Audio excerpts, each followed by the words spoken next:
Welcome to కైటివ్ media. తెలంగాణలో 3 ప్రధాన రాజకీయ పార్టీల్లో నిత్యం అంతర్గత వివాదాలు ఎక్కువగా ఉండే పార్టీ ఏదైనా ఉంది అంటే అది టీ కాంగ్రెస్ మొదటి వరుసలో ఉందని చెప్పాలి. కాంగ్రెస్ పార్టీ అంటే కలహాల కాపురం అనేవారు.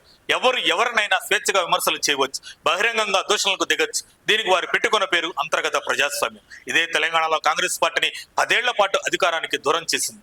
ఒకానొక దశలో ఇక కాంగ్రెస్ కీలకతం అనుకునే వరకు పరిస్థితి వెళ్ళింది. అది గతం కట్ చేస్తే సీన్ మారింది.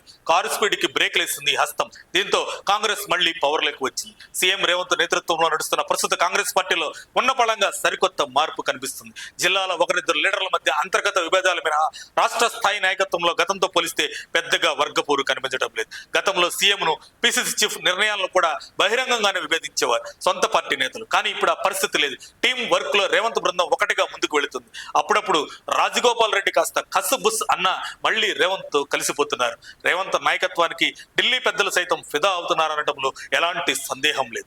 గత కేసీఆర్ పాలనలో ప్రతిపక్ష నేతలను నాటి సీఎం కేసీఆర్ పట్టించుకునేవారు కాదని టాక్ ఉంది. ఇప్పుడు అలా కాదు, రాజకీయాల్లో మార్పు వచ్చింది. దీనికి నిదర్శనం మొన్న జరిగిన ఆదిలాబాద్ జిల్లా ప్రజా విజయోత్సవ సభలో సీఎం రేవంత్ రెడ్డిపై బీజేపీ ఎమ్మెల్యే పాయల్ శంకర్ పొగడ్తలు గుప్పించడమే.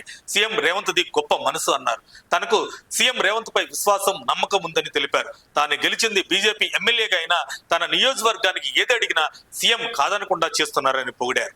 దీన్ని బట్టి ఏమర్థమవుతుంది?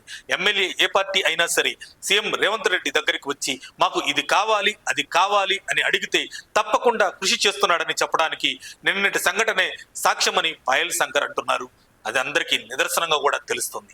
బీజేపీ ఎమ్మెల్యేలను కలుపుకొని అభివృద్ధి చేస్తున్న కాంగ్రెస్ ప్రభుత్వాన్ని చూసి బీఆర్ఎస్ లో కొందరి కళ్లు మండి ఓర్చుకోలేకపోతున్నారని బీజేపీ ఎమ్మెల్యే పాయల్ శంకర్ ఏకిపారేశాడు. ఎన్నికలప్పుడే రాజకీయమే అని, ఆ తర్వాత అభివృద్ధి సంక్షేమమే ప్రగతికి మార్గాలుగా పనిచేస్తున్నానని సీఎం రేవంత్ చెప్పారు.